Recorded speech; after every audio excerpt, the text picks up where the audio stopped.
So you did it. You packed up your life, your skills, your ambition, and you moved to a new country. But if you're a seasoned professional, you've probably noticed a new sound, or rather, a lack of one.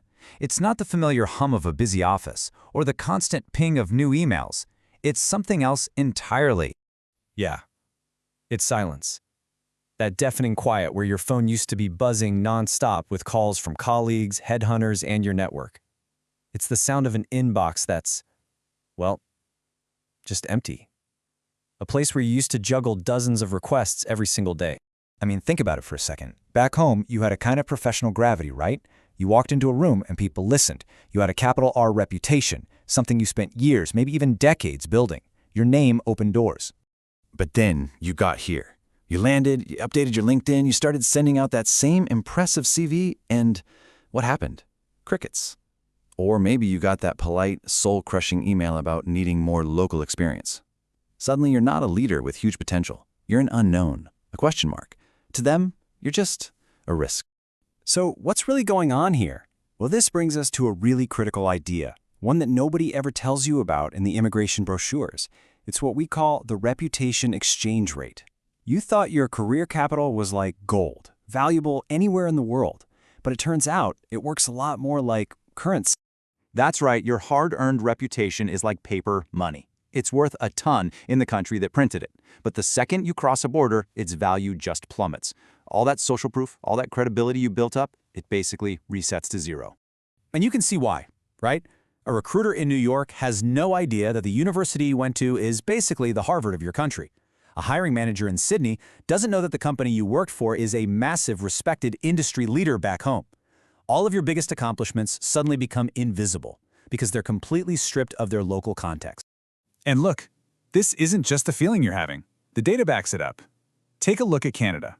In 2021, only 44% of recent, highly skilled immigrants were working in jobs that actually matched their education and skills. Compare that to 64% for people born in Canada. That is a massive 20-point gap. This isn't a you problem, it's a system problem. And the scale of this is it's staggering.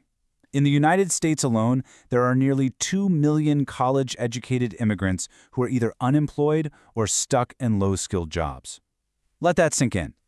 2 million people. That's about 1 in every 4. 2 million experts wondering where it all went wrong. And this is where things get really tough. Because this goes way beyond just finding a job, doesn't it? It starts to feel like a full-blown crisis of identity. It's a deep psychological hit. This is what we call the seniority tax. Think of it as the unofficial entry fee you have to pay to get into a new job market. The market is basically asking you to take a step back, sometimes a few years, sometimes more, just to prove you can do the job here. And no, it isn't fair, but markets don't really operate on fairness.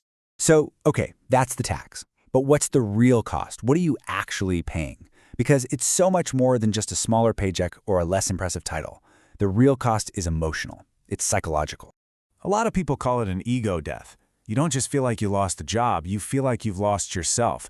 Your whole identity was wrapped up in your career, and overnight you go from being a respected somebody to feeling like a nobody.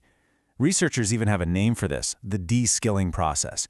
It's what happens when working below your level starts to chip away at your confidence, and it can lead to some really serious mental health challenges. Okay, that all sounds pretty bleak, I know. But here's the thing, just understanding the problem, just giving it a name, is a huge first step. The next step is to build a strategy, not just to survive this, but to actually come out on the other side even stronger. So here it is, a clear 5-step plan for paying the seniority tax on your own terms. We call it the hedge fund strategy because it's all about making a smart, calculated short-term investment for a huge long-term payoff.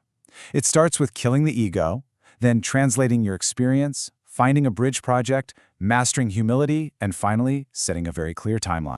All right, step 1. And honestly, this is the hardest part. You have to kill the ego to save the career. You basically have 2 choices. You can be right, insisting that they should respect your old title, or you can be employed.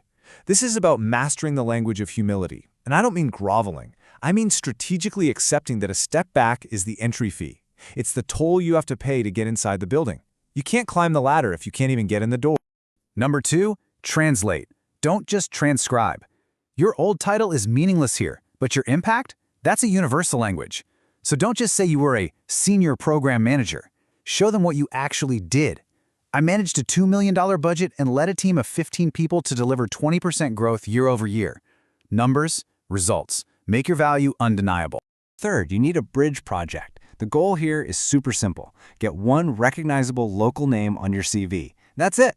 Take a short contract job, volunteer for a well-known charity, do a small consulting gig. Now, this is critical. This is not your new career. This is a temporary tactical move, part of a strict 18 to 24-month plan to get you back where you belong. And you know, when you start to do this, when you adopt this strategy, something amazing happens. You begin to reframe this entire painful experience. It stops feeling like a demotion and starts to feel like something else entirely. It feels like a transformation. Please burn this next sentence into your brain. A demotion in title is not a demotion in talent. Your skills, your expertise, your intelligence, your drive, none of that stuff vanished at the border. It's all still there, inside you, just waiting to be unleashed in this new context. This is your Phoenix moment. You're going through a tough, necessary process of burning down to ash.